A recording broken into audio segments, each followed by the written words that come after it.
Welcome to Review Recapped. Today we will be showing you a Chinese sci-fi thriller movie, named The Wandering Earth. Spoilers ahead. Sit back and enjoy. The movie opens with a time showing early 22nd century. The sun goes through a rapidly deteriorating phase. In 100 years it will destroy the Earth. In order to survive, human society goes through a drastic change. All the countries are merged to form the United Earth Government. They build 10,000 gigantic heavy material fusion propulsion engines to slowly push the Earth out of the original orbit. It takes 20 years to reach the Jupiter, which its massive gravity should serve as the sling for the frozen Earth to accelerate through. Yet things go very wrong in that fateful day, when Earth is passing the Jupiter. The protagonist, Lu, is a young machinist of heavy trucks. He smuggles some special instant inflatable bubble capsules to the local thugs, in exchange of special suits to go outside of the underground bunker. He brings his little sister along for her favor of stealing his grandpa's truck key. After slipping through the thugs chasing, they get into an elevator to the surface. Outside they are awed to see the huge structure called Earth Engine, which is only one of the 10,000. They find the special truck their grandpa drives and use the stolen key card to drive it. Just when the joy ride is almost over, they are caught and thrown into jail. Their grandpa comes and tries to bribe the jail warden, only gets thrown into the same cell as Lu.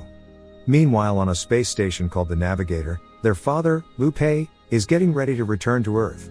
It is shown that this is his last shift, and it's exactly the same day the Earth is supposed to glide past the Jupiter, and accelerate to achieve the necessary speed of flying out of the solar system. Suddenly Jupiter's gravity becomes irregular and the Earth has a huge tremor. Many Earth Engine go offline, and the underground cities are crushed or drowned by lava. Lu, his sister and the grandpa escape the prison with a cellmate called Tim. Grandpa drives his heavy truck and narrowly escapes death.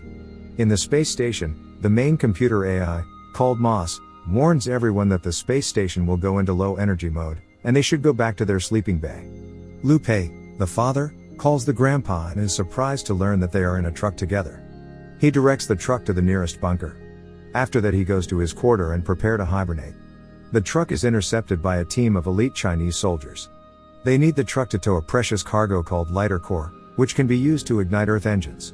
The grandpa is not happy but has to obey their order. The father calls again and requests the captain of the team to let them go into a bunker. For that the captain promises they will let everyone go except the grandpa for his job of driving. After some time, the grandpa drives them to Shanghai, where the huge tremor has torn open a long gap, showing the old city covered by ice. As the truck goes into the gap, the grandpa tells stories about his memories in the city. A scene shows thousands of people frozen solid in the ice, revealing the sister's origin. She is among the few survivors of that disaster. A second tremor hit and cliffs on both sides of the gap start collapsing. Everyone has to abandon their vehicles to go into the tallest building of Shanghai. In the effort of escaping, the team loses a soldier, and the grandpa dies when the tall building collapses. Lu blames his death on the captain, and refuses to continue. The elite team carries the lighter core themselves and march toward the Earth Engine in Hangzhou, while Lu, his sister and Tim go their way back toward their home. In the space station, just after the hibernation program starts, Lu Pei, the father, learns from Moss that the grandpa's truck is missing. The ground has a new round of chaos, and the AI is preparing to leave Earth behind. He struggles to break the circuits inside the bay and gets out from it. Moss the AI wakes up other members in his team, trying to rectify the situation, but the Russian teammate, Makarov, decides to help him instead. They open a hatch closest to the control center and flies out into the vacuum.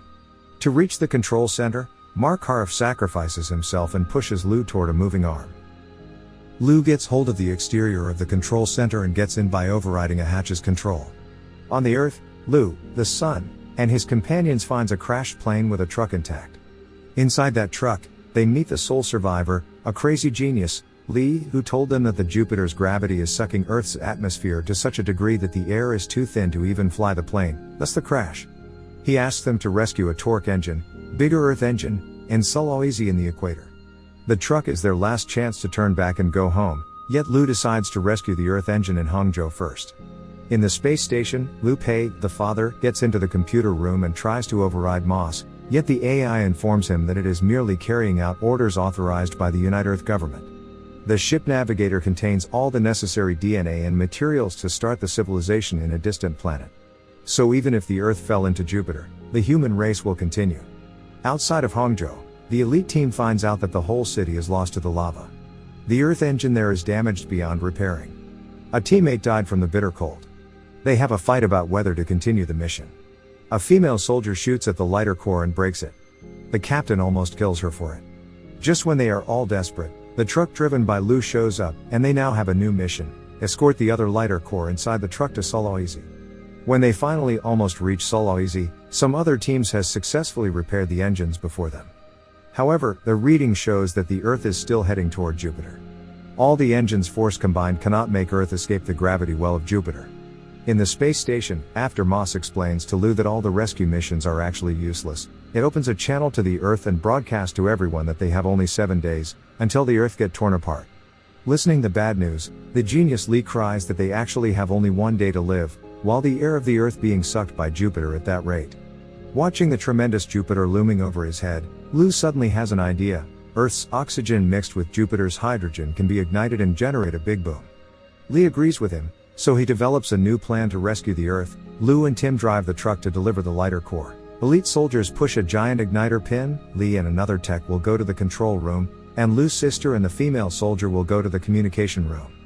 The plan suffers major setbacks. The core is delivered but machine is stuck. Soldiers have too little manpower to push the pin. Lee's program is uploaded but freeze at 99%. Lu's sisters call for help, get no response. She suddenly realizes that she can make an emergency call to the space station and ask for Lu Pei's help. Lu received the call, but Moss tells him that someone else already had this idea, and the successful chance is 0, but he still calls the UAG and pleads for authorization. UAG only agrees to broadcast the sisters' message to all remaining rescuers. Lu's sister cries and begs for the hope to save Earth. Many rescuers return and help the soldiers pushing the giant pin. Lu finally get the machine unstuck, then they drive the truck running away from the engine. Everything is ready except the launch program. The tech is badly hurt by falling rocks, but he manages to put the right cable in the socket. The program finally get uploaded 100%. The genius Lee starts the program, right after Lu's truck barely makes it outside. The torque engine shoot a straight red light toward the giant eye of the Jupiter, but the power cannot reach the ignition area. It is short by 5,000 kilometers. The father, Lu Pei, remembers that the navigator has 30,000 tons of fuel, which should generate a 5,000 kilometers of flame if ignited. The AI, Moss, tries to stop him but fails. Lu burns the computer and manually drives the space station toward the red light. Before the space station is destroyed by the red light, the two Lu have a final conversation. The father repeats that when you look at the Jupiter, you will see me. The son looks up at the huge red eye above and sees his father's ship turns into a fireball. Jupiter's atmosphere is burning.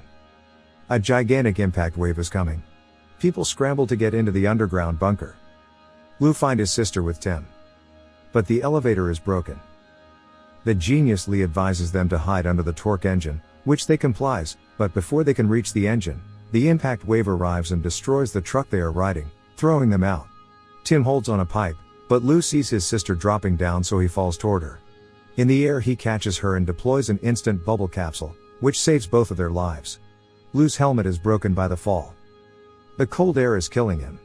The last glimpse he catches tells him that the Earth survives the ordeal, then he closes his eyes. In the end we see that time jumps to 3 years later. Earth goes on. Lu becomes a junior driver. Everyone respects him and smiles at him. Thanks for watching. Help us to grow by subscribing and turning on the notifications.